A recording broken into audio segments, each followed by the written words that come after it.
Welcome back to another technical deep dive here in the debug zone. Today we're tackling a big question and breaking it down with insights from other users. Hopefully this clears up some misconceptions and helps you get the answer you need.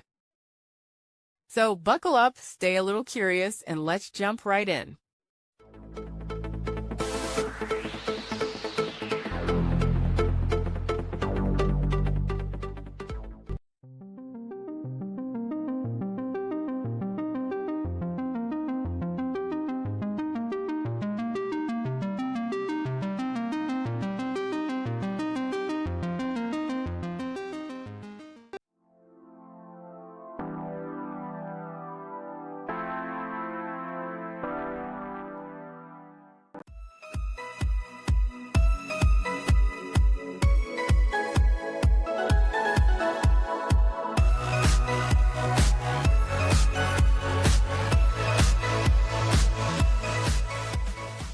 And that's a wrap.